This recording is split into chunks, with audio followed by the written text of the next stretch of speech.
Hey, how's it hanging guys, Chris here with another Overwatch guide for you today, and in this one I'll be focusing on the character Winston in the tank category. Winston's role on the battlefield being a tank character is mainly to protect teammates and assist them in capturing or defending objectives, utilising his power to help allies on the front line.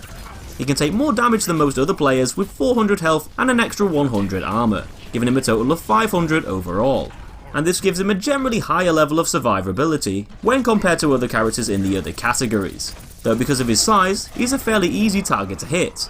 With a difficulty rating of 2 stars, Winston can be very effective when used correctly, but his abilities restrict him at certain ranges and need to be combined together to survive and help out your team properly.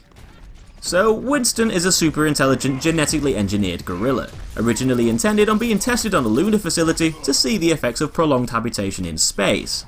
After escaping from the space colony he was in, which was taken over by other test gorillas, he found Overwatch and became a scientist and soldier.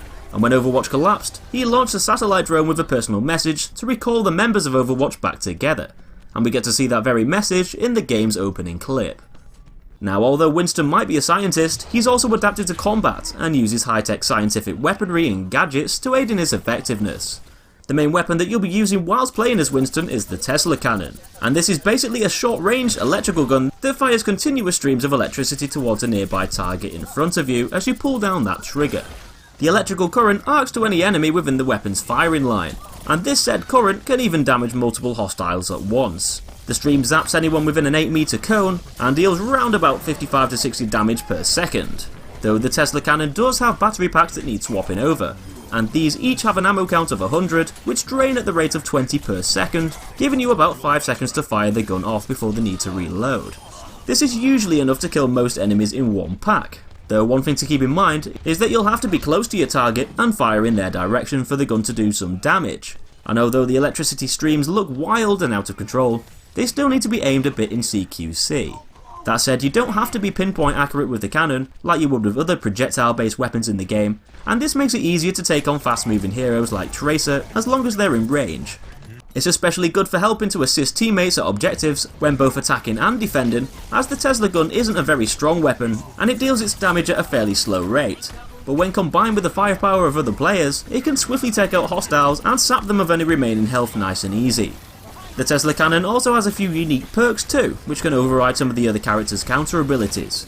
It can't be blocked by Genji's Deflect, or barriers such as the one that Reinhardt uses, and players without this knowledge can be zapped regardless whenever they use these against Winston. So with the Tesla Cannon being only useful up close, Winston has an effective way to cover ground and close the gap, allowing you to get to your targets and stay in effective range. This is where the jump pack comes into play, and this ability launches you forward through the air, letting you not only reach distant enemies very quickly, but also damage them as you land nearby. After hitting the floor, anyone within 5 meters of your impact will take 50 damage, which isn't usually enough to kill the player, but should be plenty to lower their health and make them easier to finish off with that lightning. It's also a great way to reach objectives and get around the map faster too, as the ability only has a 6-second cooldown, and so it should be used quite a lot to get to where you need to be. Aiming your crosshairs higher in the sky will allow Winston to leap further into the air, and although this won't affect the amount of damage that you can cause, it will allow you to reach higher platforms and ledges for traversing the maps easier. You'll also have a slight amount of air control too, letting you adjust your mid-air descent better and land in the right place. But other than using the jump pad to get around the environment and attack other players, it can also be a very useful escape tactic to get out of harm's way if you're getting battered by a load of enemies, or if you're in clear line of sight for everyone to shoot at. Diving off into the distance behind some solid cover is a useful strategy for preserving your health and letting you survive for longer. Just be careful not to leap into any bottomless pits, as gravity is one enemy that's gonna win every time. But another way to protect yourself, other than jumping off into the distance, is to lay down one of Winston's barrier projection bubbles. This 5-meter spherical field absorbs damage for 5 seconds and blocks any incoming fire from outside it, but allows you and your teammates to return fire back at them from inside. The projection can be destroyed early if it takes over 600 damage, and any hostiles that walk inside the bubble can still harm Winston and your teammates. But it's a very useful tool to plant down when guarding an objective, as you can casually walk in and out of the bubble to keep zapping close range opponents, or while they struggle to hit you, down to the barrier's protective wall, absorbing most of their damage.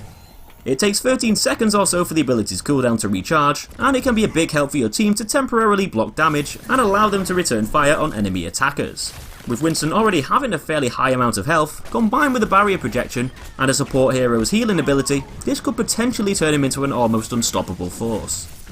Now as for his ultimate, Primal Rage, this lets you activate Beast Mode and transform from a smart and sophisticated character into an angry Hulk-like menace.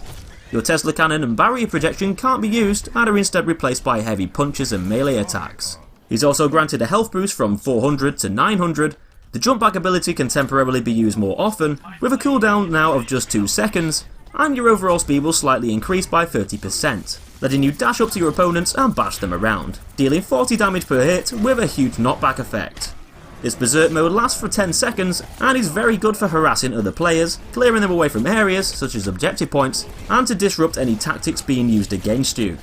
Primal Rage also keeps you in the fight for longer too, as activating it whilst low on health will gain it all back immediately beyond your starting health, to that higher value of 900, not including your armour, which takes it up to 1000.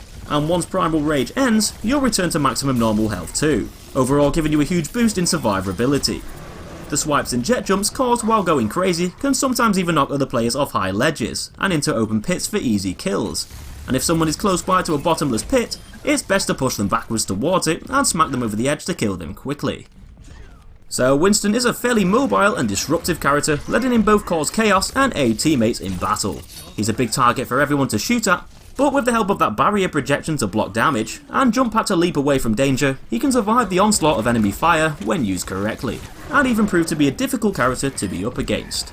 He's not the most powerful hero in the tank category, but this extra mobility lets you engage and disengage from a fight, as moving around works best for his playstyle, and being able to chase down weaker characters with that jump pack and gun them down easily with the Tesla cannon, or guard objectives and provide supportive fire and protection for your allies are both good strategies to help oppress the opposing team and achieve victory. Anyway, that's just about it for this one guys. I hope you enjoyed the video, give us a thumbs up if you did, and check out loads of other Overwatch guides and plenty more videos on my channel. Subscribe to stay updated, and I'll see you in the next one.